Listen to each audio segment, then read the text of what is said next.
오늘 함께 나누실 하나님의 말씀은 히브리서 12장 14절에서부터 17절까지 말씀입니다. 신약성경 368페이지에 있는 히브리서 12장 14절에서부터 17절까지의 말씀을 다 함께 봉독하시겠습니다. 모든 사람과 더불어 화평함과 거룩함을 따르라. 이것이 없이는 아무도 주를 보지 못하리라. 너희는 하나님의 은혜에 이르지 못하는 자가 없도록 하고 또 쓴뿌리가 나서 괴롭게 하여 많은 사람이 이로 말미암아 더럽게 되지 않게 하며 음행하는 자와 혹 한 귀한 음식을 위하여 장자의 명분을 판 에서와 같이 망령된 자가 없도록 살피라. 너희가 아는 바와 같이 그가 그 후에 축복을 이어받으려고 눈물을 흘리며 구하되 버린 바가 되어 회개할 기회를 얻지 못하였느니라. 아멘.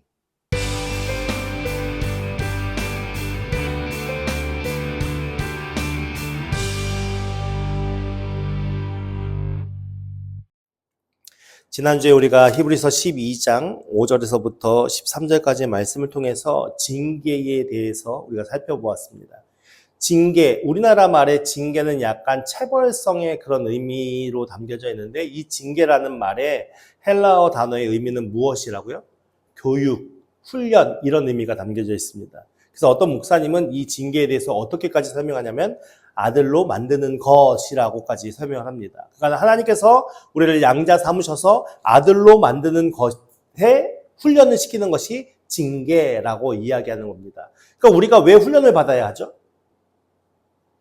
하나님이 우리의 이제 어떤 신분이 되는 거죠? 아버지가 되시잖아요. 우리는 하나님의 아들이 되는 거고요. 그 아들이 아버지 앞에 설 때의 중요한 핵심은 무엇이라고 말씀드렸습니까? 예, 상속자라는 개념입니다. 아버지의 기업을 아들이 유업으로 이어받아서 그것에 대한 상속자 일을 감당해야 할 때 그 모든 훈련의 과정들이 필요하다라는 것을 우리가 말씀을 통해 배워봤죠. 그래서 이 징계를 받는다라는 것의 전제 조건은 무엇이냐면 아버지와 아들로서의 관계 안에서 훈련을 받는다는 의미로 이해하시면 됩니다. 그러니까 여러분들 우리의 삶 속에 아무런 문제 없이 모든 것이 평안하다면 하나님과 우리와의 사이가 아버지와 아들 관계인지 확인이 될까요? 징계가 우리의 삶에 여러 가지 많은 훈련의 일들이 다가올 때에 이것이 나와 하나님과 내가 아버지와 아들과의 관계이구나 라는 것을 인지하시고 받아들이시면 되는 거예요.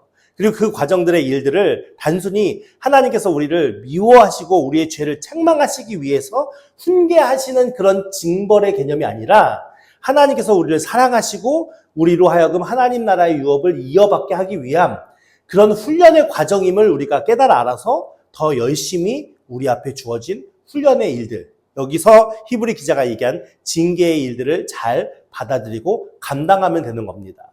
이제 오늘 14절 말씀에 와서 이제 그렇게 징계를 받아 하나님과의 관계가 바르게 세워지는 자들에 대한 권면의 말씀이 나오는데 14절에 이렇게 시작하고 있습니다. 모든 사람과 더불어 화평함과 거룩함을 따르라. 근데 이 문장이요. 우리가 그냥 이 문장만을 볼 때에는 무엇이 중요한지가 잘 밝혀지지 않아요. 근데 이거를 원어를 지금 우리나라 말로 번역하는 거를 조금 세세하게 여러분들에게 번역해서 말씀드리면 이런 말씀입니다.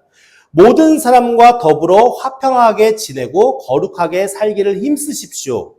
거룩해지지 않고서는 아무도 주님을 뵙지 못할 것입니다. 라는 의미예요. 그러면은 이 14절의 말씀이 좀 다른 의미로 우리 마음속에 다가오게 되어지죠.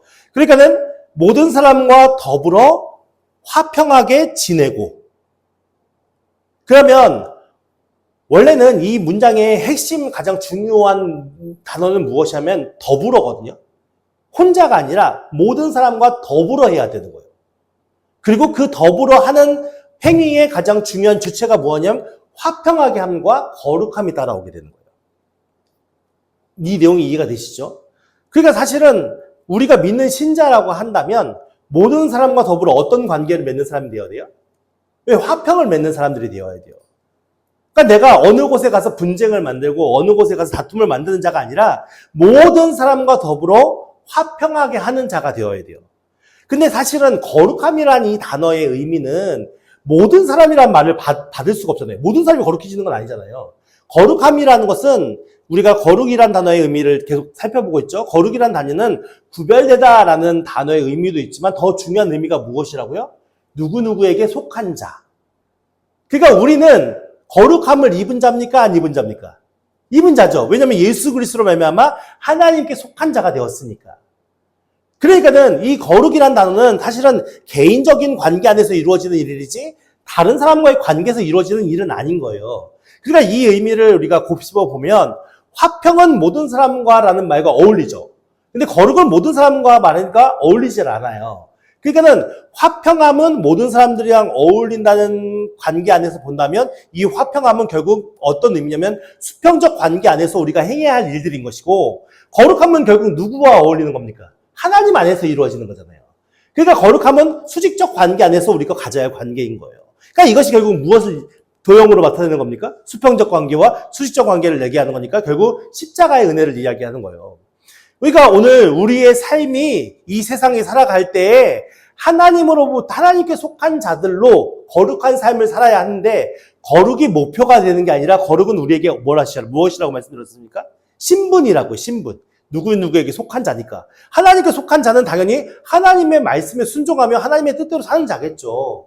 우리가 하나님께 속하지 않았으면 어떻게 살겠습니까? 세상 사람들과 똑같이 세상의 욕심과 이기심을 채우는 삶을 살겠죠. 그러니까 결국 거룩이라는 것은 우리의 신분인 것이고 우리의 목표점이 아니라 우리가 하나님 앞에 구별된 자로서 하나님께 속한 자라고 우리가 그것을 믿고 살아간다면 오늘 우리의 모든 시선은 어디를 향해 있어야 되겠습니까? 세상을 향해 있어야겠습니까? 썩어질 육신에 있을 것이 있어야겠습니까? 영원한 하나님 나라에 있어야겠죠.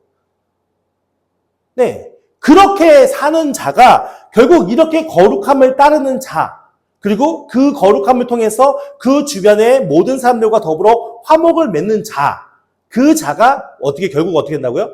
이것이 없이는 아무도 주를 보지 못하리라 라고 말씀합니다.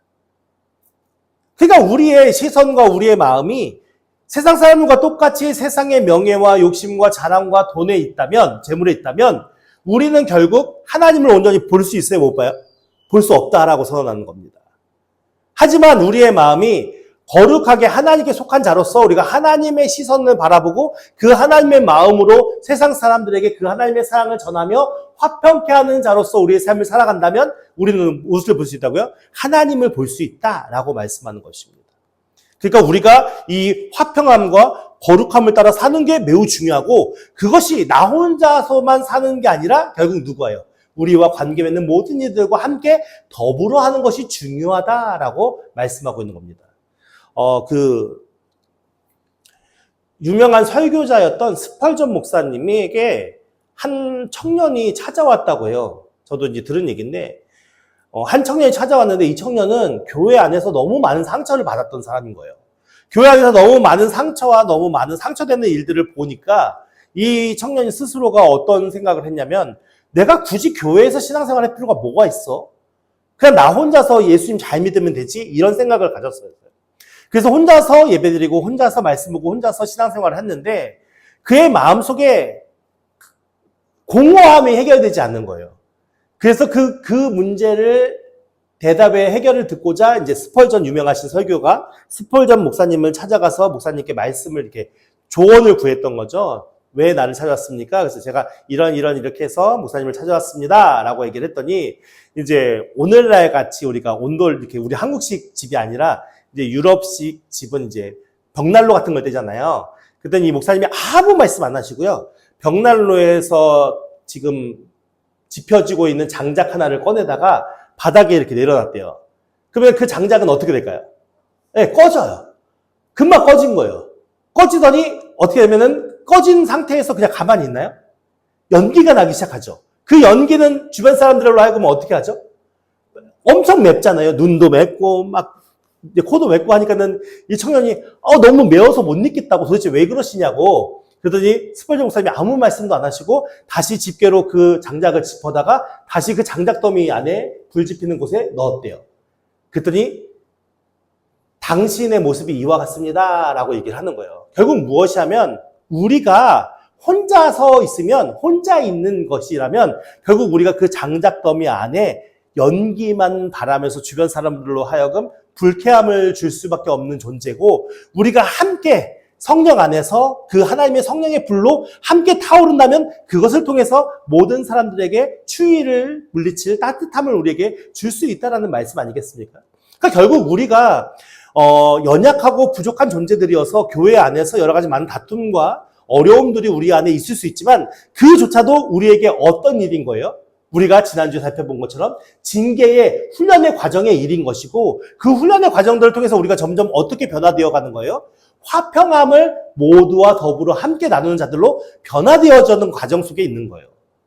그러니까는 우리가 안 좋은 그러니까 죄악된 시선으로 자꾸만 우리 안에서 판단하고 정죄하는 게 중요한 것이 아니라, 오늘 하나님께서 우리에게 왜 이런 상황과 이런 환경을 보게 하시며 또 우리가 왜 이런 과정의 일들을 겪게 하시는가를 우리가 아들로서 아버지 하나님 앞에 잘 간구하며 우리의 삶을 세워간다면 그 과정들을 통해서 우리는 어떤 자로 변해갑니까?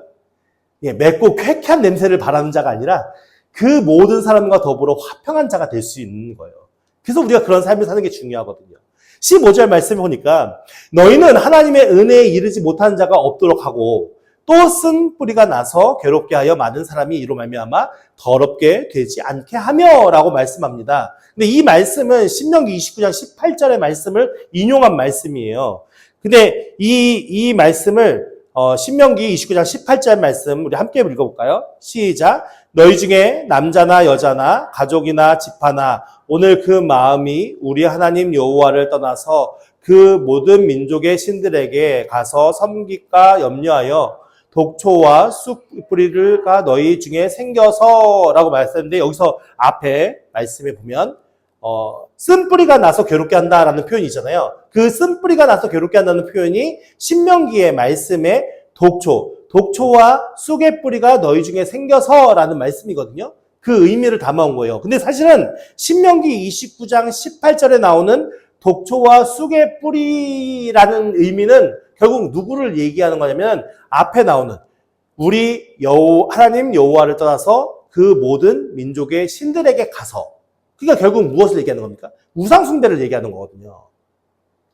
그러면 오늘 앞에 우리가 살펴본 말씀에 15절 말씀에 하나님의 은혜에 이르지 못하는 자가 없도록 하라. 그리고 쓴뿌리가 나서 괴롭게 하여 많은 사람이 이로 말미암아 더럽게 되지 않게 하라. 이 말이 우상 숭배에만 해당되는 말일까요? 그렇지 않아요. 그러니까 이 히브리 기자는 우상 숭배의 개념을 좀 더 확장해서 이 죄에 대한 것을 포괄적으로 담아서 말씀한 건데, 신명기에서요 18절 말씀에는 우상 숭배에 대한 말씀이 나오지만 19절 이하 말씀은 또 달라요. 19절 말씀에 보니까 이 저주의 말을 듣고도 심중에 스스로 복을 빌어 이르기를 내가 내 마음이 완악하여 젖은 것과 마른 것이 멸망할지라도 내게는 평안이 있으라 할까 함이라. 이 말씀의 의미가 뭐냐면 지금 하나님께서 뭐라고 말씀하셨어요? 너희 안에 독초와 쓴 나무를 없애버려라 라고 얘기했죠. 그래서 우상신을 섬기지 말고 하나님만 섬겨야 된다. 그렇지 않으면 너에게 벌이 내려질 거야 라고 지금 경고의 메시지를 줬단 말이에요.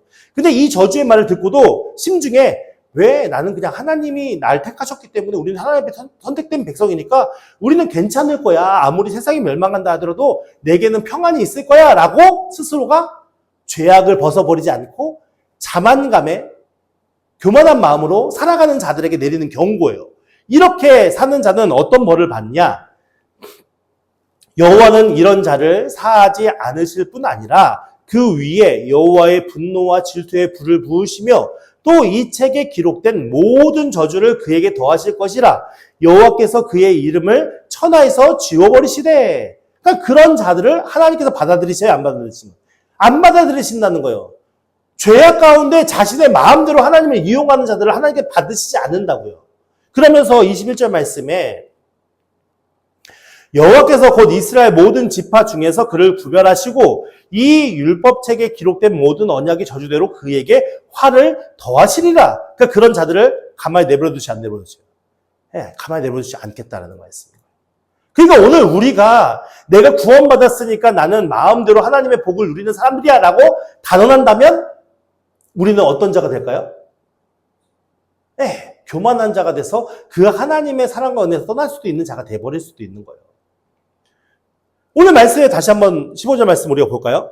너희는 하나님의 은혜에 이르지 못하는 자가 없도록 하라라고 얘기하거든요. 근데 이것이 원어문은 여러분은 하나님의 은혜에서 떨어져 나간 사람이 아무도 없도록 주의하십시오라는 의미예요. 근데 여기서 주의하십시오라는 이 단어가 살펴보다라는 단어예요. 그러니까는 우리가 나만 구원의 은혜와 감격 안에 누리는 것이 중요한 것이 아니라 지금 우리와 함께하는 자들 중에 죄악 가운데 있는 자들, 그리고 잘못된 신앙과 믿음으로 떠나려고 하는 자들을 어떻게 하라는 말씀입니까? 예, 주의 깊게 잘 살펴보라는 겁니다. 그래서 그들로 하여금 어떻게 해요? 권면한 자들이 되어야 되는 거죠. 바른 길로 이끌어줄 수 있는 자들이 되어야 한다는 겁니다. 그렇게 바른 길로 인도해 줘야 할 때에 그렇게 인도해 주는 자가 결국 모든 사람들과 더불어 화평함을 누릴 수 있는 자가 되지 않겠습니까? 그러니까 이 사람은 내 마음에 드니까는 당신은 떠나면 안 돼. 이 사람은 내 마음에 들 테니까 당신은 하고 싶은 대로 하세요. 이게 화평을 얘기하는 게 아니잖아요. 하나님의 사랑을 말씀하는 게 아니잖아요. 결국 우리는 무엇이 하면 하나님께서는 모든 인간들을 하나님의 구원의 은혜에 초청하고 있는 것이고 그들 모두가 하나님의 사랑하는 자녀이다라고 선언하고 있거든요. 근데 우리가 거룩한 자들로서 하나님께 속한 믿음으로 우리가 삶을 살아간다면 우리가 바라보는 모든 사람의 모습이 때로는 없어도, 때로는 부족해 보여도, 때로는 연약해 보이고, 때로는 포악해 보여도 어떤 마음을 가져야 되는 겁니까? 우리 스스로의 판단으로 정죄하고 판단하는 것이 중요한 것이 아니라 하나님에게 가장 존귀한 자임을 우리가 믿고 하나님께서 가장 사랑하시는 자임을 믿어서 그들을 섬길 수 있는 자. 그 자들이 거룩한 자 아니겠습니까? 그리고 화평을 말하는 자들 아니겠습니까? 그러니까 우리의 시선이 나 혼자에만 집중되어 있는 것이 아니라 누구에게요?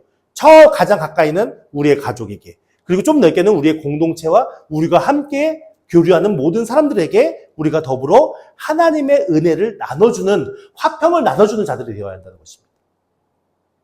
그러면서 또 쓴뿌리가 나서 괴롭게 하여 많은 사람이 이로 말미암아 더럽게 되지 않게 하며 라는 의미는 또 쓴뿌리가 돌아와서 괴롭게 하고 그것으로 많은 사람이 더러워지는 일이 없도록 주의하십시오. 더러워지는 일이 없도록이라는 것은 거룩과 반대되는 개념이죠. 거룩은 뭐라고요? 하나님께 속한 자라는 의미라면 더러워진다는 것은 결국 무엇이겠습니까? 하나님 반대가 어디예요? 세상이잖아요. 그러니까 세상의 가치에 빠져서 그렇게 자신의 욕망과 욕심을 채우기 위한 삶을 사는 자들, 결국 그들을 어떻게 하라고요? 돌이켜서 하나님의 은혜 안에 우리가 겉면으로 그들을 이끌어줄 수 있는 믿음으로 서는 자가 되어야 한다라고 말씀하는 겁니다. 그러니까 우리의 시선과 마음이 왜 이만큼 중요하냐면 지금 히브리서를 우리가 보고 있는데 히브리서의 독자들의 상황이 지금 어떤 상황입니까? 믿음 생활하기가 편안한 상황입니까? 오늘 우리처럼 아무 때나 예배 드릴 수 있고 아무 때나 기도할 수 있고 내가 예수 믿는다고 해도 어떤 누구도 우리에게 핍박하지 않는 그런 상황입니까? 아니요. 지금 히브리서의 독자들의 상황은 예수 믿는다고 하면 그 사회에서 매장당할 수밖에 없는 상황, 그리고 죽음의 목숨을 걸고 예수를 주로 신할 수밖에 없는 그런 상황인 거예요. 그런 많은 핍박과 환난과 어려움, 그들이 맞닥뜨리는 그런 외부적인 핍박과 어려움도 있었지만 그들 마음속에 예수님께서 곧 오신다고 했는데 왜 아직도 안 오시지? 우리가 믿는 예수님이 잘못된 거 아니야? 라는 불신의 마음, 그리고 그들의 환경 가운데 유대인들이 야, 하나님 믿는 거 우리랑 너랑 똑같잖아. 근데 왜 굳이 예수 믿어서 하나님 앞에 가려고 그래? 그냥 율법으로, 니네들 율법 믿으면 지금보다는 훨씬 편안하게 하나님 믿을 수 있잖아. 왜 굳이 그렇게 힘들고 고통스러운 길을 가려고 해? 라는 유혹의 이야기들이 그들을 끊임없이 괴롭히고 있었던 상황인 거예요. 그러면서 결국 그들의 마음속에 어떤 마음의 일들까지 벌어지게 됩니까? 모이게를 피하는 어떤 사람들이 계속 그들 가운데 있었던 거예요. 왜냐면 이 상황에서 어떻게 더 예수를 믿어? 내가 죽을 수도 있는 상황인데 어떻게 더 우리가 모여서 예배드리는데 우리 다 걸리잖아. 다 잡혀가잖아. 근데 어떻게 모여? 이들의 마음속에는 지금 하나님이 계십니까? 성령님이 그 마음속에 주장하고 있습니까? 그들의 몸은 교회라는 공동체 안에 속해 있지만 그들의 마음은 이미 어디를 향해 달려가고 있는 겁니까? 세상을 향해 달려가고 있는 거예요. 근데 그 속에 믿음을 가진 사람들이 너는 알아서 해. 나는 알아서 할게. 이게 지금 맞다라는 얘기입니까? 아니라는 거예요. 끝까지 하나님의 사랑으로 그들을 잡아주고 그들을 도와주고 그들을 권면해 주는 것이 믿는 자가 화평케 하며 거룩함을 입은 자가 마땅히 해야 할 일이다라고 지금 설명하는 거예요. 그래서 그 설명에 앞서 무엇을 설명하는 겁니까? 징계를 통해서 그 모든 것이 우리의 훈련의 일이다. 하나님 나라를 유업으로 이을 아들로서 우리가 지금 훈련을 받고 있는 것이다 라고 설명을 하고 있는 거예요. 그러니까 오늘 우리의 상황 속에서 내가 혼자 편안하고 나만 혼자 안주하고 있는 게 당연한 겁니까? 절대 그렇지 않습니다. 여러분, 우리가 말씀을 통해서 우리 마음속에 다시 한번 깨닫는 은혜가 있었으면 좋겠습니다.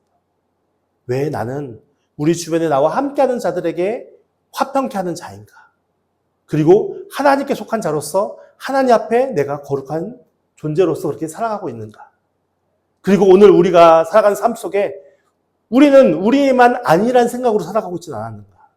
우리는 얼마나 우리와 함께하는 믿음의 동역자들, 그리고 우리와 함께하는 세상의 많은 사람들에게 하나님의 사랑을 전하려고 노력했는가? 그것이 우리에게 필요한 믿음의 가치관이라고 끊임없이 얘기하는 것입니다. 말씀하고 있는 것입니다. 그러면서 16절 말씀에 보면 음행하는 자와 혹 한 귀한 음식을 위하여 장자의 명분을 판 에서와 같이 망령된 자가 없도록 살피라. 에서는 이삭의 첫 번째 아들이죠. 그 둘째가 야곱입니다. 근데 장자의 직분은 원래 누구에게 주어진 겁니까? 에서에게 주어졌죠. 근데 에서가 어느 날 자신의 배고픔을 견디지 못하여서 그 장자의 명분을 누구에게 넘깁니까? 야곱에게 팔아 넘깁니다. 야곱의 시선 속에서는 갑자기 이 팥죽 한 그릇으로 장자의 명분을 살려고 계획을 하고서 그렇게 했을까요? 아닐 겁니다. 야곱의 마음속에서는 어떻게든 그 형이 가지고 있는 장자의 명분을 빼앗고 싶은 마음속으로 살았을 것이고 그 팥죽을 쑤었을 때에 그때 기회다라고 생각했을 겁니다. 에서는요, 당연하게 자기에게 주어진 장자의 명분을 소중하고 귀중하게 생각했나요? 팥죽 한 그릇만도 못하게 생각했습니다. 그러니까 이게 그들이 갖는 가치의 차이인 거예요. 야곱의 마음속에는 야곱의 모습과 야곱의 행동이 옳습니까? 바른 겁니까?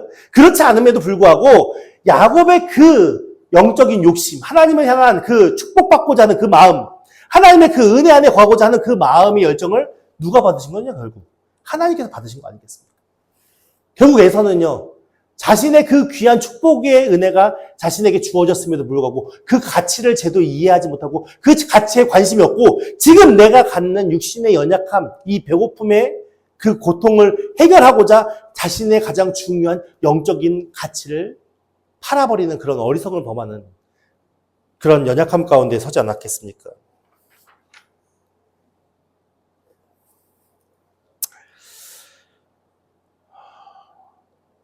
그래서 우리에게 중요한 것은 무엇이냐면 우리가 갖는 믿음의 가치가 우리 안에서 얼마나 중요하게 작용하는가가 중요한 겁니다. 여러분, 하나님이 중요합니까? 내게 주어진 재물이 중요한 겁니까? 쉽게 얘기하지 못하죠. 그만큼 우리는 하나님을 향한 가치보다는 내가 살아가고 있는 삶의 가치가 더 중요하게 느껴지는 상황 속에 살아가고 있는 겁니다. 사실은 에서 이 멍청한 놈이라고 얘기할 수 있겠지만 사실은 우리의 모습이 에서의 모습과 별반 다르지 않을 겁니다. 오늘 우리의 삶에 많은 힘듦과 어려움과 고통이 있었을 때 여러분, 우리는 믿음을 끝까지 지킬 수 있는 능력이, 그 실력이 우리 안에 있습니까? 우리 안에 절대 없습니다.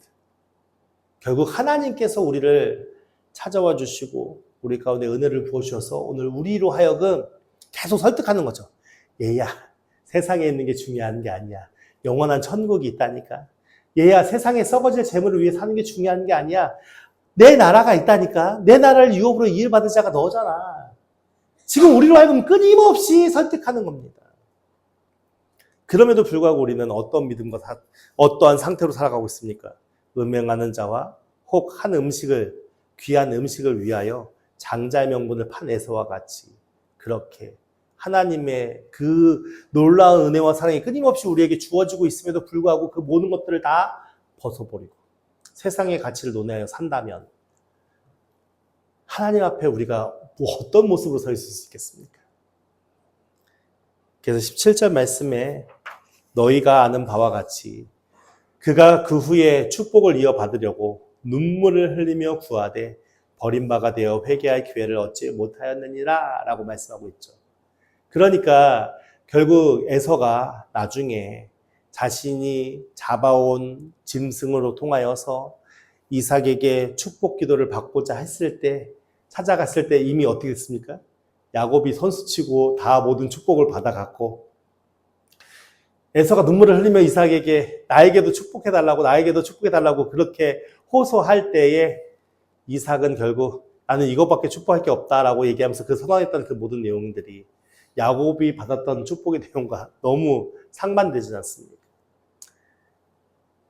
그러니까 오늘 우리의 삶이 하나님의 구원의 은혜 안에서 하나님의 역사하심이 우리 가운데 끊임없이 그 사랑이 비추고 있음에도 불구하고 우리가 갖는 세상의 연약함, 우리가 갖는 우리의 육신의 연약함을 통하여서 그 하나님의 것을 계속적으로 거부한다면 결국 우리로 하여금 어떤 일이 벌어질 수밖에 없다는 겁니까?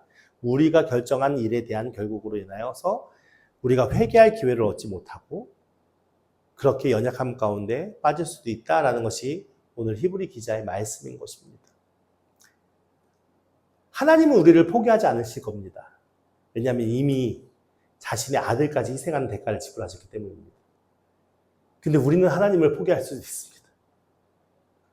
그러면 오늘 우리가 가져야 할 것은 우리가 오늘 하나님께 속한 자라고 믿고 이 자리에서 하나님을 예배하는 우리는 결국 우리의 시선과 우리의 가치를 세상에 썩어질 것을 없어질 것을 위해 사는 자가 아니라 결국 우리가 당신은 왜 삽니까? 라는 질문을 받았을 때 무엇 때문에 산다고 말해야 될 것 같습니까? 네. 우리의 대답은 예수로 산다라고 얘기할 수 없습니다. 우리가 하나님의 그 영적인 가치를 이해하고 깨달아 알아서 우리가 이 세상의 삶이 영원한 삶이 아닌 저 하나님 나라의 삶이 우리의 영원한 삶, 본향임을 믿는다면 오늘 우리의 삶에 내가 살아가는 모든 삶의 중요한 가치는 세상의 재물과 명예와 욕심을 위한 삶이 아니라 예수로 말미암아 구원받은 하나님의 백성이 되었으니 우리의 모든 삶은 예수를 위해 예수와 함께 예수와 동행하며 사는 삶이 우리가 살아가는 가장 복된 삶임을 우리가 선포하며 선언하며 그렇게 우리의 삶을 하나님께 시선을 두며 살아가는 믿음의 삶이 되어야 하지 않겠습니까? 오늘 이 히브리 기자가 오늘 말씀을 써서 권면하는 모든 내용의 말씀은 믿지 않는 자들에게 권면하는 말씀이 아니잖아요.